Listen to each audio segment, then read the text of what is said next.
পদ্মা কন্যা খ্যাত রাজবাড়ী জেলা।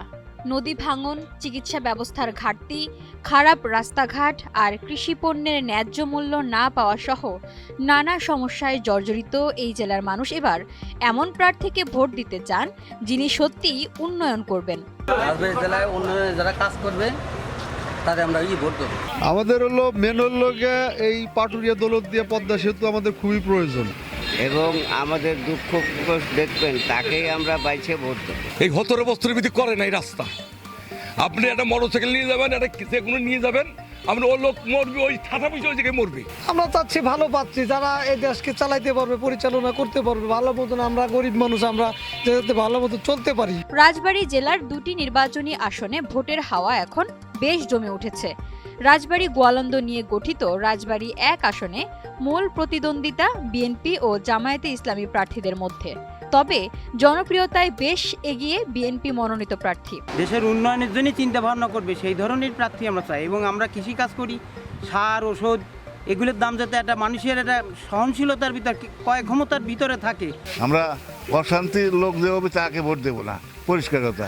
আমাগো চাওয়া পাওয়ার কোনো কিছুই নাই। আমরা চাই দেশের শান্তি, ভালো, আপদ বিপদ পড়লে পরে প্রার্থী ডাকলে যেন আমরা কাছে পাই। আমরা তো ভালো প্রার্থী চাই, তার ন্যায় বিচার ন্যায়ভাবে কি রাজনৈতিকতা তাদের চাই।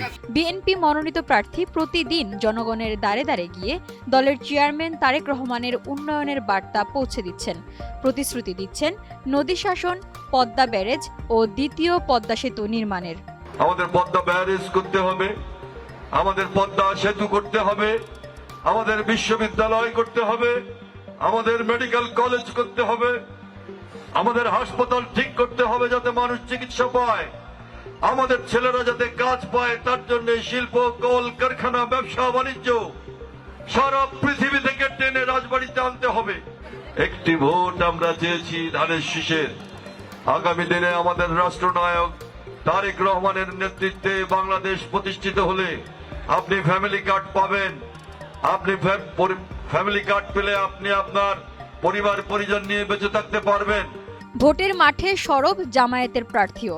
ভোটারদের কাছে নানা প্রতিশ্রুতি নিয়ে উন্নয়নের বার্তা পৌঁছে দিচ্ছেন তিনি। নিঃস্বার্থভাবে এদেশের মানুষকে মুক্ত করার জন্য ওই চাঁদাবাদের হাত থেকে, ওই দুর্নীতিবাদের হাত থেকে, ওই মাস্তানদের হাত থেকে, ওই দখলদারিত্বের হাত থেকে আমরা মানুষকে মুক্ত করতে চাই।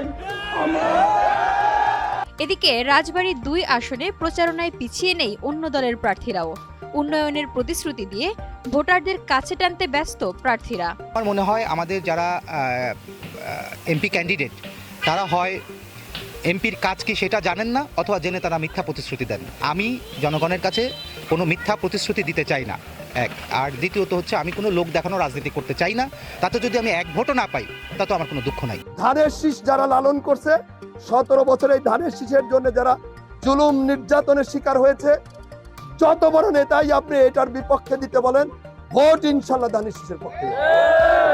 কালুখালী, পাংশা, বালিয়াকান্দির যে সমস্ত অবহেলিত এলাকা আছে, বিশেষ করে আপনারা জানেন যে কালুখালী, পাংশা একটি চর অঞ্চল, বিশাল চর অঞ্চল আছে। সেখানে আমরা এই চর অঞ্চলের মানুষ বন্যার সময় সকলেই অনেক বন্যায় কষ্ট করে এবং তাদের জন্য আমরা টিকসই একটি বাঁধ নির্মাণ করব ইনশাআল্লাহ। আমি মনে করি আমার এই অঞ্চলের মানুষ আমাকে ভোট দেবে, কারণ তারা আমাকে ভালোবাসে।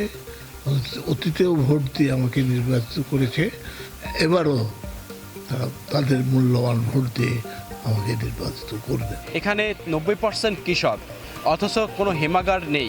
আমাদের মূল লক্ষ্য হচ্ছে 3টি বিষয় নিয়ে: স্বাস্থ্য খাত, শিক্ষা খাত এবং আমাদের মেহনতি মানুষের পাশে দাঁড়ানোর জন্য। রাজবাড়ী জেলার 2টি সংসদীয় আসনে মোট ভোট কেন্দ্র রয়েছে 198টি। মোট ভোটার সংখ্যা 5,79,449 জন, যার মধ্যে পুরুষ ভোটার 2,92,852, নারী ভোটার 2,77,594 এবং তৃতীয় লিঙ্গের ভোটার 3 জন।